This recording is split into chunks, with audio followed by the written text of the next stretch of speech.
This is today's flat Earth. The fact that we live in the cutting edge of human evolution. The cutting edge of how far humanity has come. Turning a planet of enormous beauty into a shithole ain't the cutting edge of human evolution.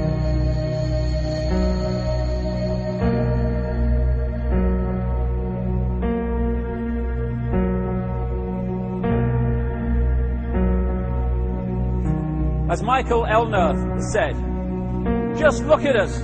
Everything is backwards. Everything is upside down. Doctors destroy health, lawyers destroy justice, universities destroy knowledge, governments destroy freedom, the major media destroys information, and religions destroy spirituality. I think there's more to know here. Isn't that weird? We always kill the guys who try and help us. Isn't that strange that we let the little demons run amok? Always. John Lennon, murdered. John Kennedy, murdered. Martin Luther King, murdered. Gandhi, murdered. Reagan, wounded. You know. Bad fucking choice. You find that people that are in positions of apparent power, like prime ministers and presidents, are actually puppets of the real power, which doesn't put itself on public display. Why would it? I mean, does anyone really think that George W. Bush is running America? He probably couldn't tie his shoelaces, never mind run a country. I had this feeling, man, because you know there's a handful of people actually run everything. That's true. It's provable. It's not I'm not a conspiracy nut. It's provable. Handful, very small elite run and own these corporations, which include the mainstream media. I had this feeling who's ever elected president, like Clinton was, no matter what your promises you promise on the campaign trail, blah, blah, blah, when you win, you go into this smoky room with the 12 industrialist, capitalist scumfucks who got you in there, and you're in this smoky room, and this little film screen comes down, and a big guy in a cigar, roll the film. And it's a shot of the Kennedy assassination from an angle you've never seen before. It looks suspiciously off the grassy knoll. And then the screen goes up, and the lights come up, and they go to the new president. Any questions? Just what my agenda is. First we bomb Baghdad. You got it. What I am is frustrated at watching Orwell's 1984 unfold in front of our eyes by the day, while people focus on who shot Phil Mitchell.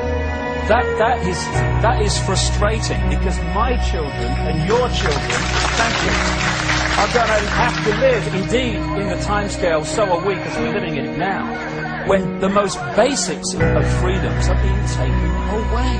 The average man and woman is in a trance. They get home from work, they don't even talk to their children.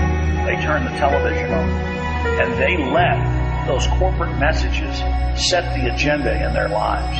All you ever hear about in this country is our differences. That's all the media and the politicians are ever talking about, the things that separate us, things that make us different from one another.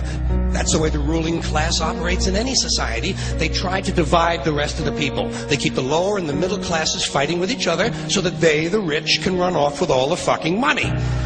Fairly simple thing happens to work. You know, anything different, that's what they're going to talk about. Race, religion, ethnic and national background, jobs, income, education, social status, sexuality, anything they can do, keep us fighting with each other so that they can keep going to the bank. Divide and conquer is the motto. And as long as people continue to see themselves as separate from everything else, they lend themselves to being completely enslaved. We've all seen vast herds or flocks of sheep controlled by a sheepdog and an authority figure called a shepherd. You imagine if just a significant number, not even half, of those sheep said, we're not going to succumb to fear of the sheepdog, and we are going to go our own way. And those sheep start going in their own way, they start expressing their uniqueness, and they stop acquiescing with the authority figure and succumbing to fear. Where's the power of the shepherd now? Where's the power of the sheepdog now?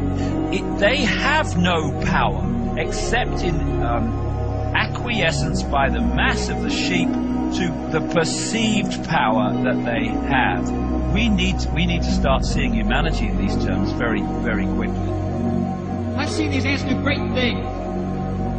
And year after year, they somehow manage to pick food for themselves and you. So who's the weaker species? Ants don't serve grasshoppers. It's you who need us.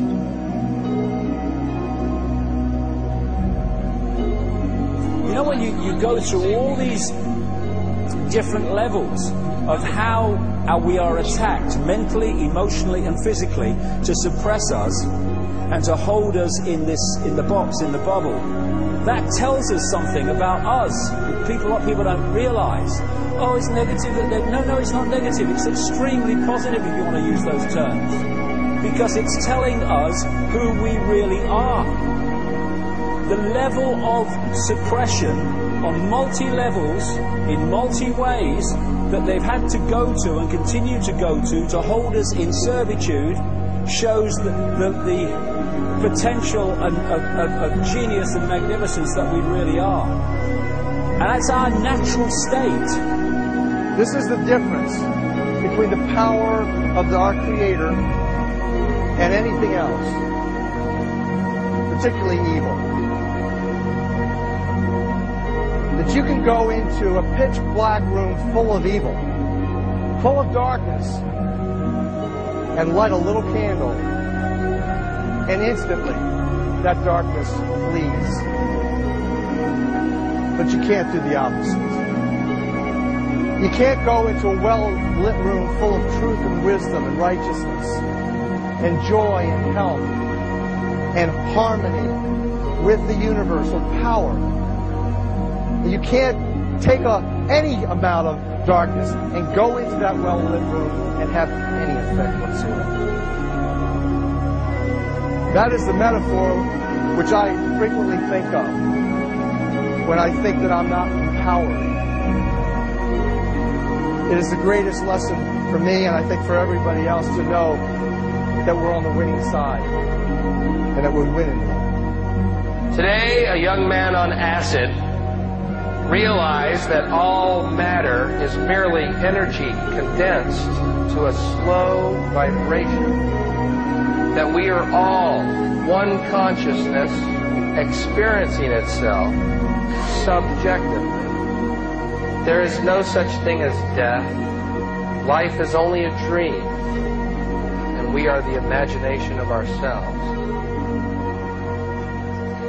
Here's Tom with the weather.